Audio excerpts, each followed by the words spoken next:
Offers a block. The blitz comes from the other side. Jaquel Jackson. And now again, Jaquel Jackson. You're listening to Believe in Colts with co-hosts Lawrence Owen and DeQuell Jackson, bringing you the latest and greatest about the shoe. Brady, middle, intercepted by DeQuell Jackson. Play fake, Bryant, intercepted, picked off at the 5, touchdown DeQuell Jackson. What's going on, Colts Nation? I'm Lawrence Owen. With me, as usual, is my guy, DeQuell Jackson. Bet Online is back and better than ever.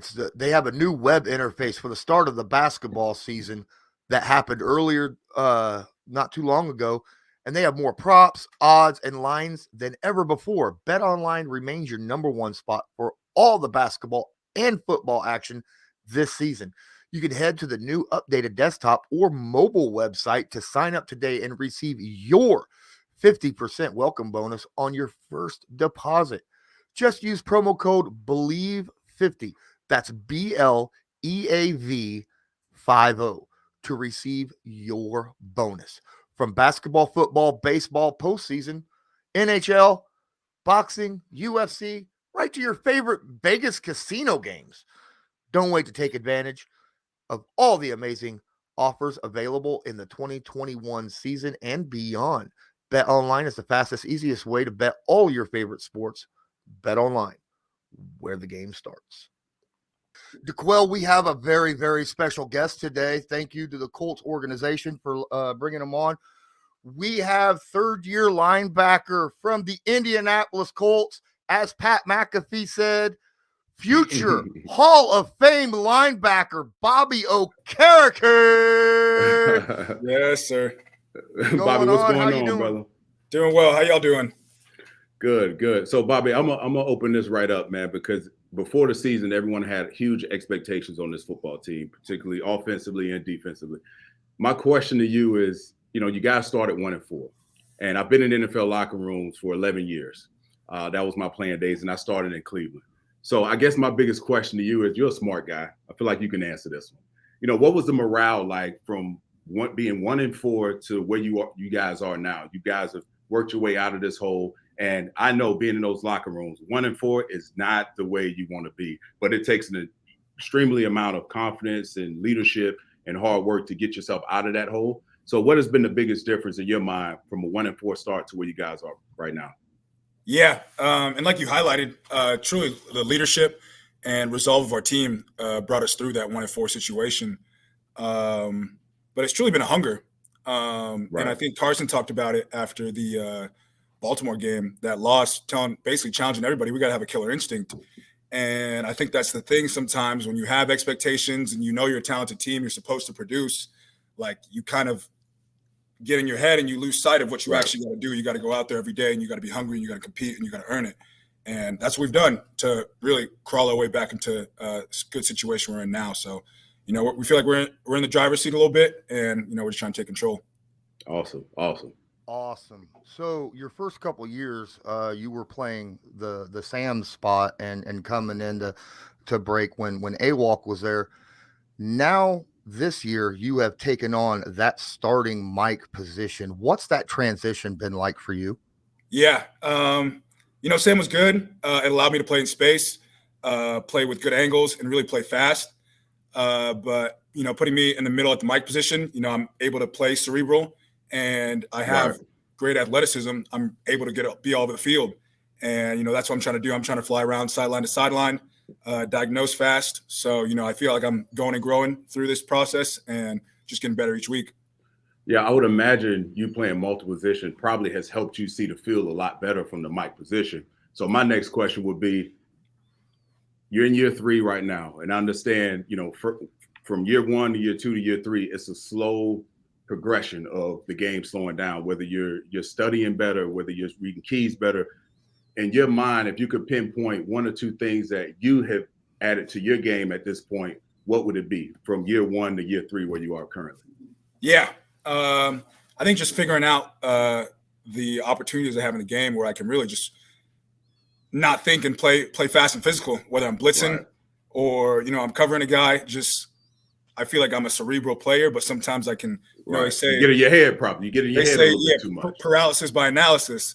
So figuring out the right. opportunities when I can really just play fast and go and be aggressive and kind of just play like a beast, and then figure out the times when you got to diagnose and just be smart. So I feel like that's been a good transition for me year 1 to 3. And just, I would say, also stepping up more in a leadership role and just, gaining that confidence in myself and the defense among my peers.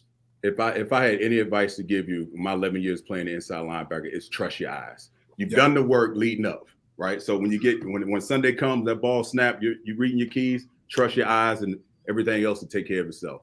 Yes, sir. So I'm happy to hear that.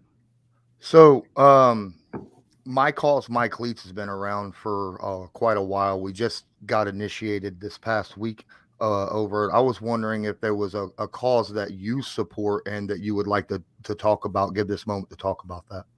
Yeah. I really just put kind of my cause, my cleats last year and this year, really about mental health and mindfulness. And I think just the stigma of mental health, where we are really in this 21st century, and realizing the mental and almost emotional toll that, everyday life takes on people, whether it's work, football, family stuff, whatever. There's a mental, emotional component that we all feel as human beings. And I feel like as everyone's getting that awareness out and addressing it, it's, kind of makes it easier for people to handle it. That's a great point that you bring up, because mental health is a huge part of, wearing that jersey week in and week out. It's a mental grind just as much as it is physically. So speaking of mental health, what are you going to do leading up to this bye week? I don't know what your schedule is. Did you guys get a week off? I don't know what your schedule is, but I would imagine when I played the game, I took some time off just to recharge the batteries. What's the bye week looking for Bobby right now?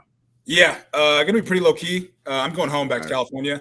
Good. I'll see my mom. I'll see my grandma. Did you guys get a week off? Did you guys get a week off at all? Yeah, we got a week off. We got right now all the way until next Monday. So nice. You earned that. Right.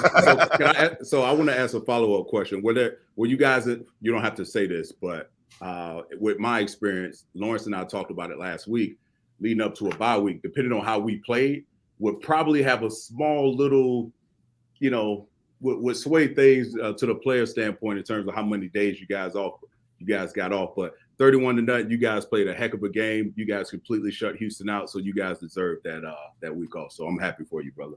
Yes, sir. Truly. All right. Speaking of that 31-0 shutout, I mean, the first time you guys played the Texans, it was 31-3, and almost can't imagine playing a team better than that, right? And there you go. You go ahead and take that 3 points off their score. It's coming down to the fourth quarter. I'm wondering what was going through your mind, in that fourth quarter, seeing, we're pitching a shutout. What goes through your mind in that situation? Yeah, it's really just that team hunger and positive energy around really just urgency. Here we are, we have the opportunity to get this shutout, get this goose egg, and don't relax, don't get complacent, because we've experienced games where we get up and we haven't finished the right way. So it was really just a reminder to everybody, keep that edge on. Let's go. Opportunity to get what we want. So I think, completing that is just a great experience for us. Yeah, no, that's great, because Lawrence and I, we talk about it all the time. And me being a former defensive player, you guys were right on the borderline of just, if you guys could finish some games on the defensive end and the offensive end, maybe there's a different outcome, maybe not. We don't know. But let me go to one of the things you guys do very well on defense, and that's creating turnovers. Listen, training camp, I get it. Every team has their turnover gauntlet. Linebackers are doing their thing. D linemen are doing their thing. Secondary is doing their thing. What in the hell have you guys been doing throughout the course of a year that allows you guys to go out and just turn the ball over at the highest clip of anyone in the National Football League right now? Because I feel like it's a belief, and the other is a want to, but there's some fundamentals there someplace behind the scenes, and you can lean into it if you want, but there's something you guys are doing that the rest of the league is probably trying to figure out. Yeah. Really drills. We practice, catching the ball all different types of ways. Coach Flus always says be fanatical about stripping the ball. So as he's always talking about turnovers, I would imagine that it feels like to me when I watch you guys play, every guy from the first guy to the 11th guy are focused on just lodging that ball away from ball carriers. Yeah. Coach Flus has always said it, the NFL covets defensive guys that take the ball away. So, we also Right. pride ourselves in that. And, we kind of have a friendly competition with each other, like who's going to get the ball. Everybody wants it. So it's just a fun, positive energy. Okay. So last year, the Colts moved up in the draft to pick a running back. And I'm curious, when was that moment during a practice when you were like, oh, this dude, Jonathan Taylor, he's legit? He's a dude. He's a dude. I would have to say it was probably, I mean, he's been a dude ever since halfway through his rookie year. But I remember playing training camp, really just in the hole. He like set me back and kind of just how quick his feet were, and then for him to get vertical. And I think that's what he does it at a really high level. He's quick and then gets to the second level and has that athleticism to make a move. And obviously he can run guys over too. So he's an incredible athlete. And you're an incredible athlete yourself. I believe you ran like a 4.5 coming out of the combine, and you're around, what you're probably around like 230, 235 right now in the season. I'd say like 232. Yep. Yeah, you're right. So you're built for speed.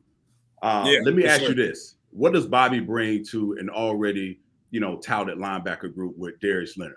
I'm curious to hear from your point of view. What do you bring to the table? Bobby brings physicality. He brings intensity. He brings a high motor, and he brings intelligence and situational awareness. So let me piggyback off that 1 second, Lawrence. You're a guy. You remind me of a guy that, I was a signal caller throughout my years playing in the NFL.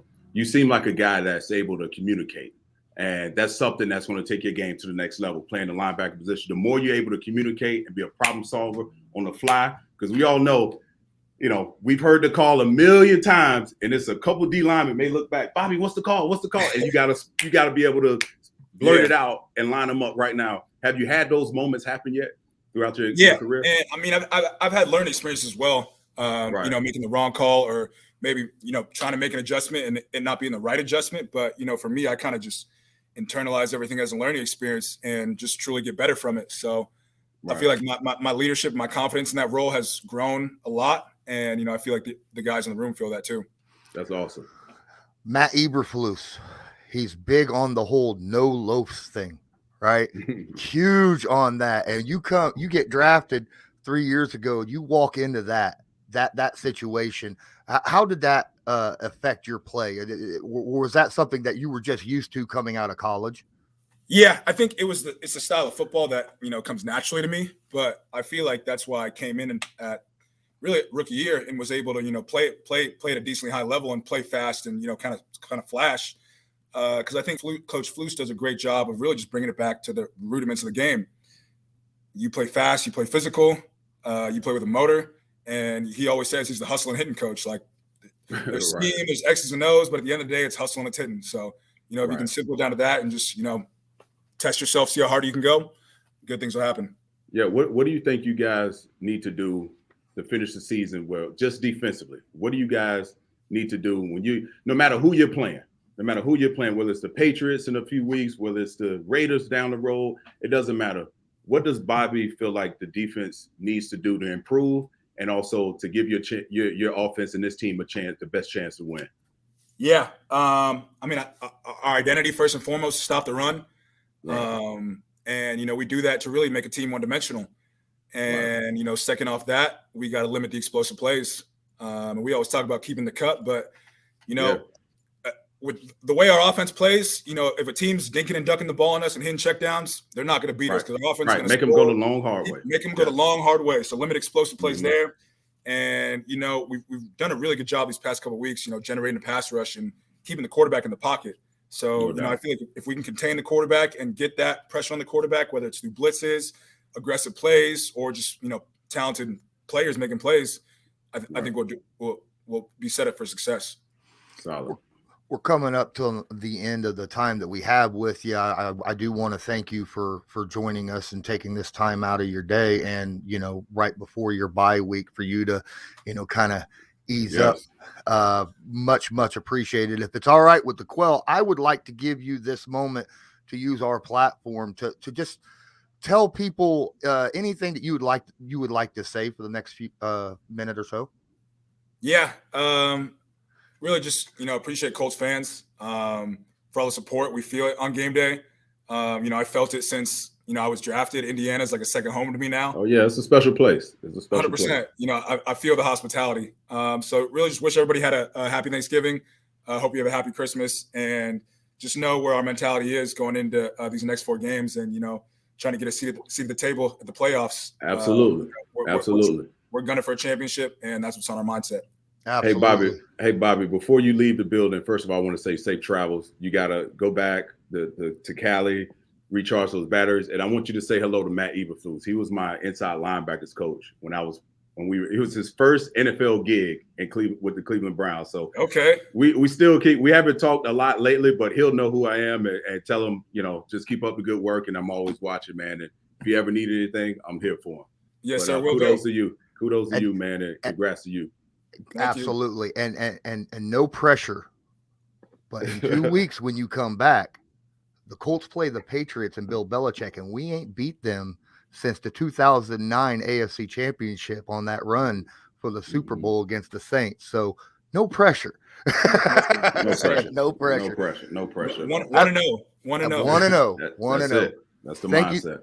Thank you so much, Bobby. I appreciate you being here, and I hope you have, as DeQuell said, safe travels and enjoy your time off. Yes, sir. Much needed. Yeah. No, thank you. Appreciate it, Bobby. Thank you. Take care. And that, my guys, was Bobby Okereke from the Indianapolis Colts. My boy, that was freaking awesome. Yeah, that was awesome. I can talk to him all day because he was very articulate about his words, and he wasn't afraid to talk about anything that we asked, which was, it was easy. It was a conversation. But yeah, I really enjoyed talking with him. Yep. Hopefully this could be the beginning of a future thing where, maybe Absolutely. we might be able to do this a little bit more often. Shout out to Matt Conti for making this happen for us. We really appreciate you giving us this chance to talk to Bobby. Loved talking with Bobby, but hey, you know what? We just finished a game against the Houston Texans, a divisional game that we talked about last week that absolutely was a must win. Yes. And boy, did they come away with that one. Yeah, they poured it on. I mean, we both talked about it, how we expected this team to walk into Houston and play an efficient, clean football game, which I thought they did on all 3 phases. There was we got the running game going. We leaned on Jonathan Taylor. Carson Wentz was efficient. Defense, put up a goose egg, which is rare in the National Football League. So I thought they played as well as we thought they would going into a bye week. Now the energy is flowing. They're feeling confident about themselves. And now, guys can go home. They had the week off. That is huge. A week off. So now you called it too last week. Yeah, guys from California, now they can fly and don't feel like they're missing out because they only had, if they didn't get a week off, they probably wouldn't take that trip to California. So it's good to see that guys like Bobby and other guys are going home, recharge the battery. It's going to be good to catch up with family and come back ready to work and finish this next month or so of the season to put yourself in position to play in the postseason. Absolutely. Now, man, now we got a Monday night game that a lot of Colts fans are going to be watching too, because that has huge implications for the playoffs for the Indianapolis Colts. I mean, we've already beat the Bills and they play tonight against the Patriots, who we play when we get off the bye week. So this is going to be a huge game for Colts fans. I don't know too many games where Colts fans are going to sit down and watch a Patriots game, but this is one of those times, right? right. Heck, everyone's watching because these next 4 or 5 weeks are going to determine who's in and who isn't. And all the teams now, the division games, most teams towards the last week of the season will play their division games, but this AFC is a tight race. There's a lot of teams in the hunt. And a lot of people are not just Colts fans. A lot of people are watching the Colts because they don't want to face the Colts because this is a very dangerous football team. We laid it out. They lead the league in points off of turnovers this year with 105. They lead the league in turnovers from a defensive standpoint, turning the ball over, or the defense creating turnovers with 29. So that's a very dangerous formula going into December, heading into the postseason, and then you have a running game. That style of play travels. Whether you're in the cold, the rain, doesn't matter. That type of style of play travels, and it was good to see them go out and pour it on Houston, which you have to give the Colts defense some credit here. They played a solid game, 4 sacks, 2 turnovers. We talked about it beforehand with Moore, his interception to start the game. Beautiful. That was an elite interception. Interception, and those are the type of plays that's going to be had as you finish this tough stretch of football heading into the postseason, if there's a chance to play. And something that I want to bring up that it shouldn't be overlooked. Yes. Okay. So Jonathan Taylor is an elite back. Jonathan Taylor had 32 carries, tied his career high in a game, and in a game that he wasn't necessarily doing great at the beginning because, the Texans kind of took what the Bucs did and was loading the box the entire game. But we talked about it, right? It's like teams are going to load the box. Okay, it's going to be ugly at times, but the percentages says my great O-line is going to outdo your D-line, and my running backs are better than your linebackers and secondary. And that's what happens. So it's not going to be a pretty game to watch. It's not going to be the high-scoring game that we witnessed against the Bucs when we were chunking the ball down the field like crazy. No. For this team to be efficient and win games right now, this is the style of play they have to major in. But, a big but, when it comes down to it, Carson Wentz and this passing game and Frank Wright and these receivers and these tight ends are going to have to figure out how to be efficient throwing the football, because it's going to happen. It's going to happen. It's going to happen. So that's what scares me. I just want to get in first. Let's get in first. Let's lean on what got us here, what got us out of this 1-4 start, the belief and the courage, and as Bobby alluded to, the leadership and the hunger and the want to. If that's all in place, this is a very scary football team to face. Oh, yeah, no lie. I mean, right now, I think, Jonathan Taylor, leads the NFL in touchdowns. He's got 18 total touchdowns this year. Wow. So far. He's got 4 games left to play, and he's got 18 touchdowns. Yes. The guy is my MVP for this year. He's got 1,700 scrimmage yards. Incredible. Absolutely incredible. Wow. Oh, my goodness. But you said it, man. Carson Wentz in this passing game is going to have to be able to step up from time to time. As much as the running game and your defense can win you games, there are going to be times when it's not going to be enough. Something's going to happen. Carson Wentz is going to have to be able to put a team on his shoulders once in a while and win games that way. And we've seen glimpses of it this year, but it's not pulled through when he has had to do that. Right. I think we saw a good variety of play calling, especially the first quarter. So I noticed some end arounds with Michael Pittman. We saw some fly sweeps. We saw a little bit of, some reverses, some, wrinkles that Frank Wright has. Heck, he won a Super Bowl, off a trick play. So he definitely has those tools in his bag. It was good to see him pull it out a little bit, the widen the defense, because to me that says, you know what, I'm committed to running the football. Let me stretch the defense on both ends. Let me widen them out a little bit because they're starting to pack the box. And that to me was a sign of that in-game, what do you call it? Adjustments. If you're committed to running the football, bubble screen, end around, fly sweeps, those are the type of things that says to me, we're going to run the ball a lot, whether it's handing it off or 1 yard, receiver screens or end around. So that was good to see. But again, Carson Wentz is going to have to come through, and I think he will. And this receiver crew will. But I just think for right now we can't. And what scares me, Lawrence, what really scares me is if this team gets behind early. If this team gets behind early, now you're forced to be one-dimensional. Now you have to throw the pill. And I know our offensive line is capable of protecting Wentz, But it's going to be tested at some point, because now in the thick of the season, December, after Thanksgiving, December, now it's playoff push time. Now, the Patriots that you're going to see after the bye week, they're going to be a little bit better. They're going to be a little bit more energized. They're going to have a better sense of urgency about themselves. The level of play goes up. And for young guys, it's overwhelming.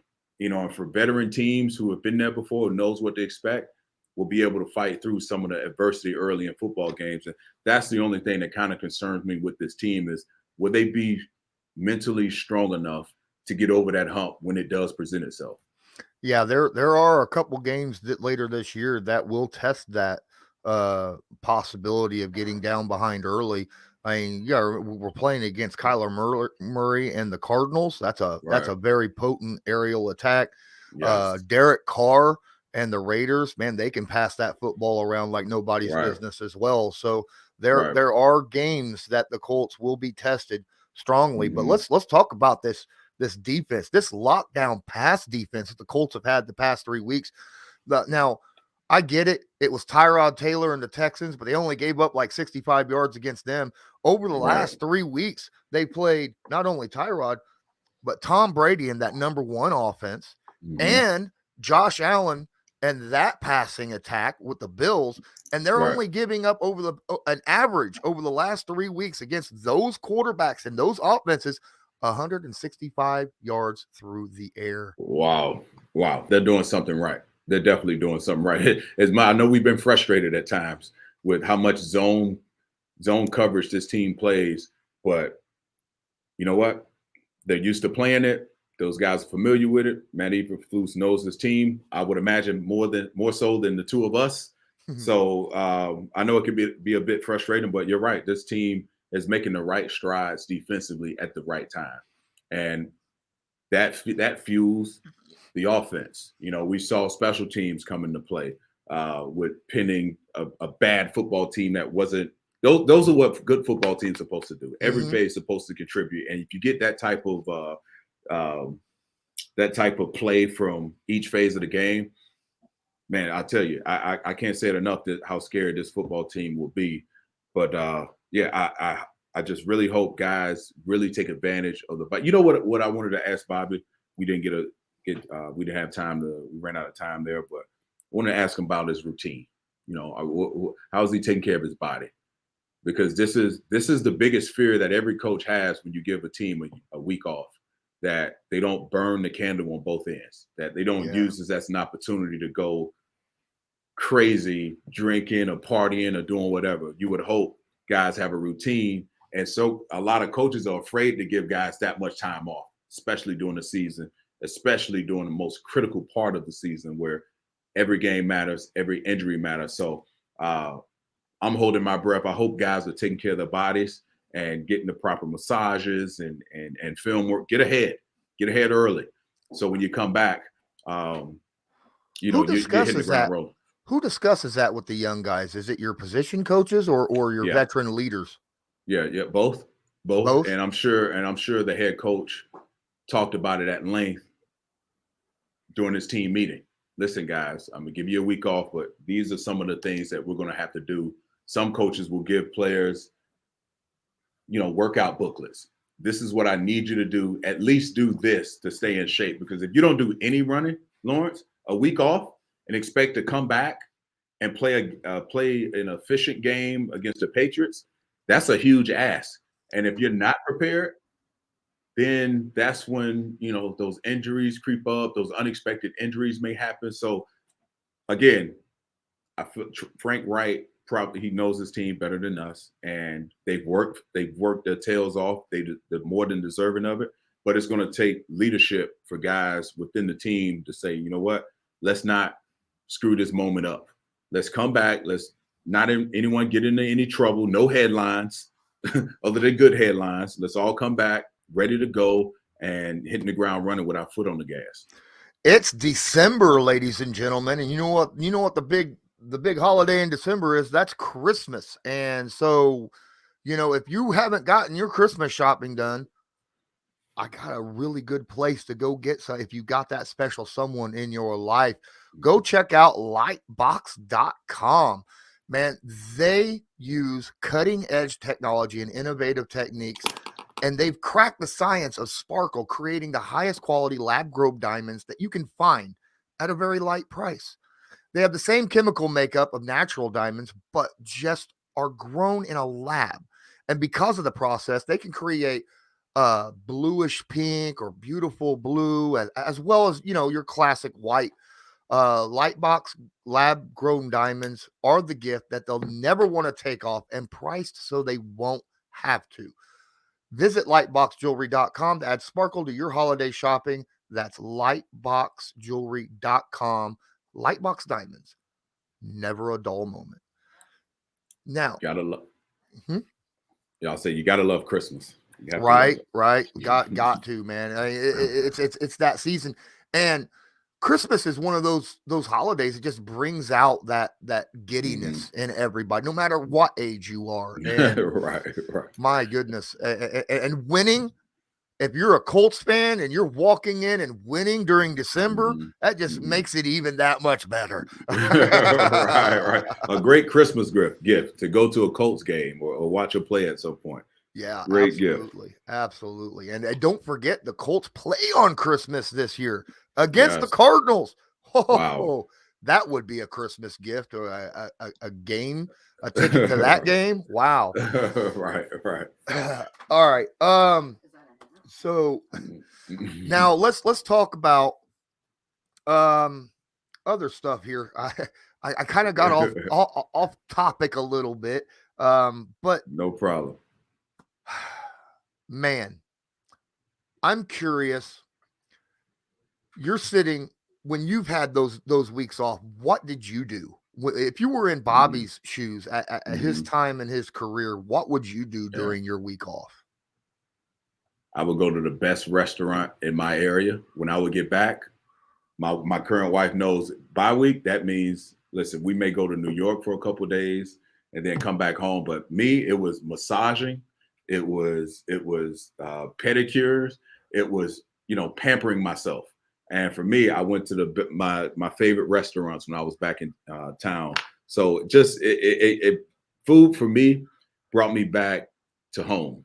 It was like, okay, this is a piece of home that I've missed, because obviously you're playing football and, you got other responsibilities. But I would do that, man. I would have massages every other day, take care of my body, go to nice restaurants. And that to me was the way I decompressed, the way I recharged my batteries. And I would sit around, obviously I would go out and jog a little bit, stay active, not hit the weights crazy hard, but actually break.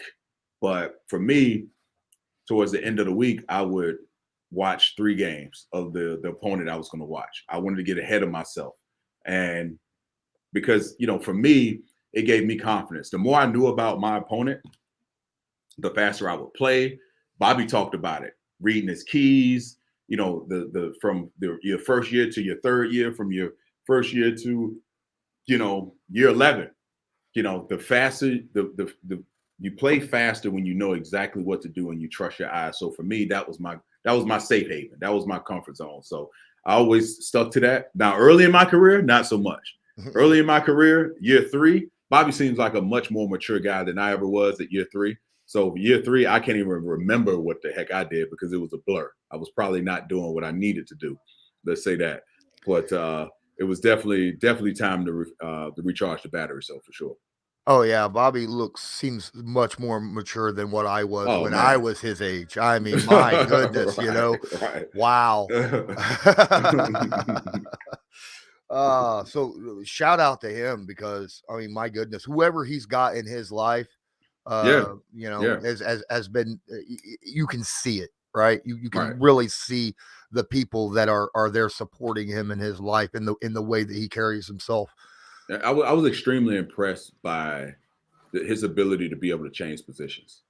Guy, he seems like a guy that it was seamless. Coach, if you want me to do this, if you think this will help the team, I'll do it. And I'm smart enough to do it and it won't hinder my growth in this game. And that adds value, tremendous value. played with many guys who played for many years, longer than I did, by being that type of person, that type of player. Selfless. He understood the defense from, if he was playing inside linebacker, outside linebacker, the D-line, he knew what everyone's responsibility was most of the time, and it allowed him to play other positions and be interchangeable and make a ton of money doing something that you love. So he's definitely a guy. I'm a fan of. I was already a fan of Bobby, more so a fan after speaking to him today, for sure. Oh yeah, definitely. Frank Reich, I thought he called one hell of a game. He did. I could not really see a play, and I get that there was, that 26 plays in a row where he called a pass play, but the pass plays that he called looked good. Right. I get right. you want to throw a couple running plays in there, to Right. kind of break up the obviousness for defenses, but at the same time, I think, over the last this entire season, for the most part, there's been a few hiccups here and there, like that play that the when they were pinned up against the goal line, and that in the Texans game, that was one. I don't think he probably was that the left-handed throw. Yeah. That Yeah. play that kind of put Carson in a bad situation, but for the most part, I think Frank Reich's just been absolute stud, and like you're talking about, he's sprinkling in new stuff every game. You'll see 2, 3, 4 plays every game that you just haven't seen or haven't seen a lot of up to that point.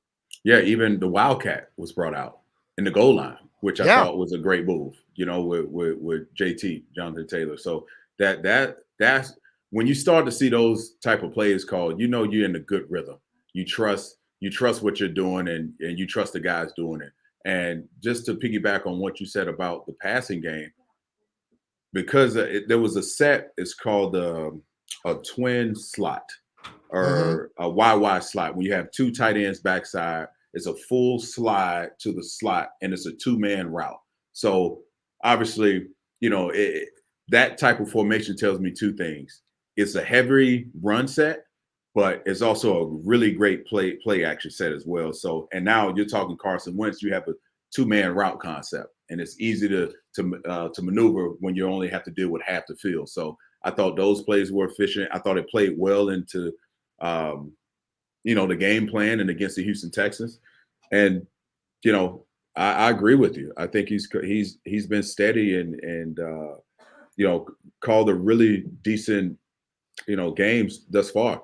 And it's the reason why they're in a position where they're averaging so many points per game. So even the Chiefs, everyone talked about the Chiefs. The Chiefs aren't averaging what the Colts are averaging per game. So, and that's a huge credit to Frank Reich and that offensive staff. Yeah, I mean, the Colts lead the NFL over the past 9 weeks, 31 points a game. That's the most in the NFL over the last 9 weeks. And for the season, I think they're 4th or 5th, something like that. Yeah, I'll take that all day. If you're a defensive guy, you'll take those numbers all day, and you feel it. And even if you're a defensive player, you don't know the exact numbers. You understand our team is going to possess the ball for a certain amount of time. They're going to control the line of scrimmage, and so for a defensive player, when you attack the field, you want to be sharp as possible. Give those guys more opportunities. You want to have a party on the sideline to give those guys JT and Michael Pittman and Carson Wentz the football, so you can watch and actually be a spectator. So that's music to my ears as any defensive player, that your offense is able to generate that many points, and not just in the air. That's a combination of running the football and having a guy like JT to have as many. You talked about it, over 1,700 scrimmage yards this year. And 14 touchdowns for the year. I mean, that's remarkable. That's incredible from a running back standpoint. Let's say he's got 16 rushing touchdowns and 2 receiving touchdowns. So he's got 18 total. 18 total. That's right. He has tied the all-time Colts record for rushing touchdowns at 16 already. And he has a touchdown in 10 straight games, if my memory serves me correct. Yes. So that was a good segue to the defense, because we talk about this number one scoring offense over the last 9 weeks. A lot of that does have to do with the defense. I mean, 29 turnovers. You get a team that many opportunities to score the ball. I mean, come on, Matt Eberflus, in my opinion, his play calling has improved dramatically this second half of the season. The beginning of the year, you were noticing a lot of, softer zones at the end of games and let teams come back into it. Like the Ravens game just blows out in my mind at that point, and, over the last few games, you don't shut a team, any NFL team out. No, like you did last night. If you start playing those kind of game, that kind of defense in the fourth quarter, and you saw it for a second, and then I think it was to make the other team. I think he was playing mind games. He was playing that soft zone on that last drive, thinking it gave him a little bit of cushion, and then he changed it up real quick, and got the stop, got the sacks, and all that. Matt Eberflus has been doing a great job these last few weeks. It's creating habits. You talked about it. The habits that were created against the Baltimore game and early in the season was we weren't going to be as aggressive as we were the beginning of the game. So I think it was important to send a message to his team to say, you know what, we sat back for a second, but you go back to, okay, what type of habits do I want to create with my guys? That was smash mouth. We're going to dictate to you. We want to pitch a shutout. And what a great way to do it going into a bye week. And now, again, coaches have confidence. The players have confidence that you can go out and goose egg someone. There's no better feeling from a defensive player to goose egg an offense in any era. I can count on one hand how many times I've been a part of those teams. And so it's very rare to see, and especially in today's football game. So I think Flus has done a great job of that. And Bobby talked about it, how he harps on turnovers, harps on loafs, the little small things that will tend to go unnoticed. He leans into it, and it's showing on the field how these guys all run to the ball. And you talked about the loafs, how that's very important in their room. And when you have guys running to the football, that's how you create those habits of creating turnovers. Because anytime that ball's on the ground, you have all 11 guys hunting that football down. We're going to be on the positive end of things, as opposed to what ifs.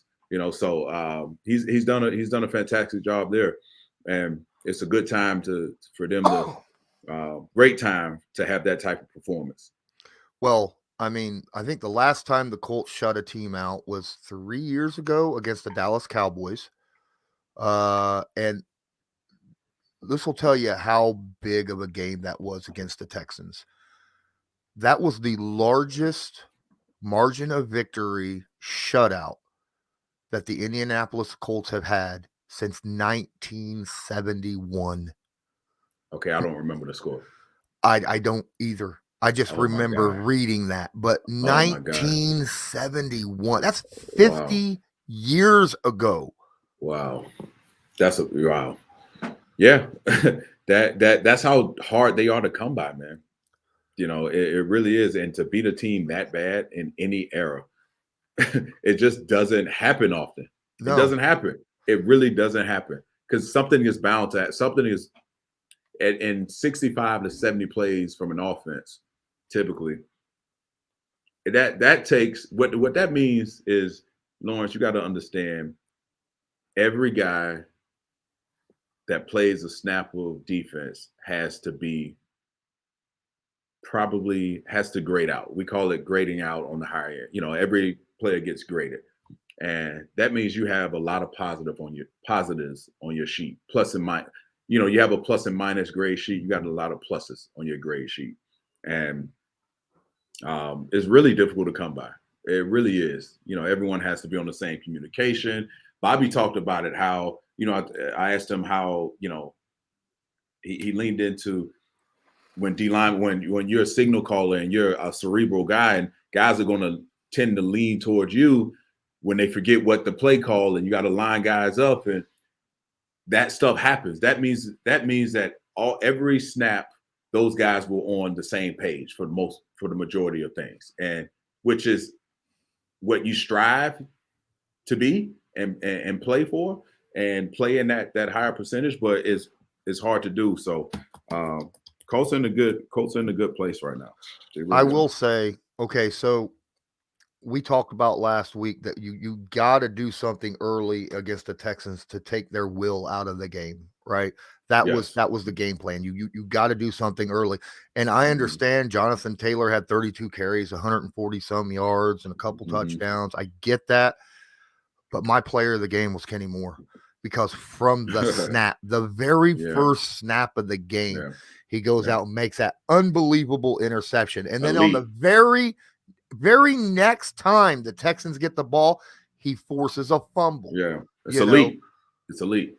That's elite. To me, he was player of the game. I mean, yeah. Oh, yeah. I mean, he changed the math. He changed. He gave our offense a short field, and the first turnover I believe we scored, and we missed a field goal the second drive. Yeah, the second time we missed the field goal. We missed a field goal. So that's the style of play you want, man. And unfortunately for me, I've never been a part of a defense that was able to turn the ball over at a high clip like that. But they're doing something right. They really are. I mean, how many NFL teams turn over, get 29 turnovers defensively and still have 4 games to play? I mean, that don't happen very often. Right. And a lot of these are coming from just punch outs. And it's not like they have, I played with a guy, Robert Mathis. He leads the NFL in career forced fumbles because he got to the quarterback so often. We don't imagine if we had a guy that would give us 10 plus sacks. And when you have 10 plus sacks, you have an opportunity to strike that ball away, and that would lean in. So this is all being done in every area from behind the line of scrimmage, and beyond. So this defense has found a way to, no matter what, because we're not imposing our will with the size and strength of our linebackers. We're built for speed. We're built to cover. We're built to play this fast football game. And so these guys have the will and the strength to be able to, create these turnovers at the most, timely turnovers, I want to call them. Timely turnovers when this football team needs it. Well, you talk about needing that kind of guy, right? That guy that does that. There's a guy, his name is Kimoko Toure. He's 26 years old. He's at the end of his rookie contract. He's only played 26% of the defensive snaps, and he's got 5 sacks already, right? Wow. 5 sacks on only 26% of the defensive snaps. Wow. I'm thinking that's a dude that needs to get more snaps. Yeah, I'm sure the coaches are saying the same thing. So in this bye week, it's what they call self-evaluation. This is what every team during their bye week, they're going to go back and grade themselves and highlight what are our tendencies, what are these other teams watching, and what are we giving up? What tips are we giving up? So you do a self-scouting report, and they're going to evaluate all the players who needs more playing time and who's injured, who's playing what. It's a way to evaluate your entire situation. And I promise you that name is going to come up. He's going to come up and say, you know what, this guy needs to be in our rotation a lot more. You're coming off of 2 sacks, and he can help, and he changes the math. And anytime you have a guy that can change the math and win his one-on-ones, you give him more opportunities. You need him more. He needs to have more opportunities. But I'm sure we'll see a lot more of our man here down the line. I know my numbers aren't exact here. It's just estimations. I think he had like 16. I think he played 16 snaps yesterday. Kimoko did. I think he had something like 8 hurries, 3 to 5 quarterback hits, and then 2 sacks.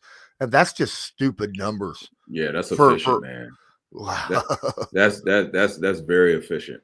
16 snaps. Yeah. My goodness. He's fresh. It's like if he's only played 26% of the time, now going into that back 9 of the season, he may be a guy, he is a guy right now who's standing out, who's showing everyone he deserves more playing time. And that's how it happens, towards the later. Everyone's good.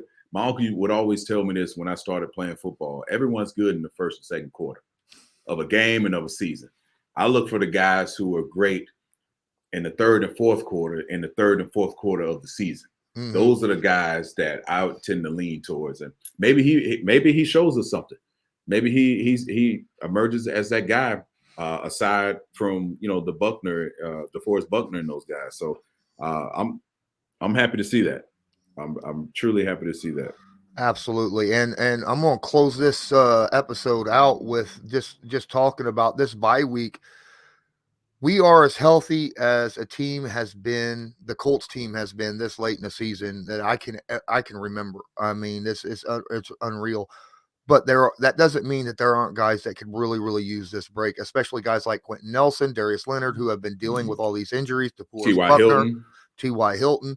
All these guys out here are dealing with these nagging they're playing, but they still all have all these nagging injuries that do limit their production on the field. They won't tell you it does, but I promise you that you're dealing with a rolled ankle that's limiting you. And you can get that healed up a little bit better. You could play a lot faster. You get a lot quicker, off the snap, things of that nature. So this bye week is perfect, and I can't wait to see what this team looks like when they come off that bye week. Yeah, same here, because they got a huge task up ahead, and to come off a bye week against the Patriots and Bill Belichick, and they have a bye week as well. So it's going to be very interesting to see how Belichick is going to attack this football team, how we're going to attack this football team, because they're very similarly, put together here. They both play really good defense. They both run the football. And I think of late, and you look at the Patriots and Mac Jones, he hasn't done anything to not put his team in position. He hasn't had those games where he's turned the ball over 2 or 3 interceptions. He hasn't had that rookie moment to say, you know what, he's a rookie. It's to be expected. He hasn't had that moment. So it's going to be interesting to see that mentality up against a defense that turns the ball over the way they do. So very interesting to see how that's going to play out. Our defense is playing well at the right time. The offense, it is what it is. We understand how they move the ball down the field and score points. Jonathan Taylor has a huge part of that. But I'm confident, given the opportunity, Carson Wentz, if called upon, will be able to make the necessary throws need to if the game unfolds to, we need to pass the ball now, catch back up, and get this football team rolling in the right direction it needs to be. You got anything else you want to add before we close this out there, DeQuill? No, man, that was fun. That was fun getting the player on. We should probably do it again soon. I'm looking forward to it. Absolutely. Guys, if you're watching this on YouTube, please smash that like button, hit subscribe. If you're and go check out the audio podcast wherever you listen to audio podcasts. And if you're listening to this on the audio podcast, make sure you don't just listen to it, download it, share it to your favorite social media. Help us out because honestly, word of mouth on social media from people like you help myself and DeQuell out a ton. It's the best way of getting our podcast out. And until next time, I'm Lawrence Owen. That's DeQuell Jackson. And until next time, go Colts.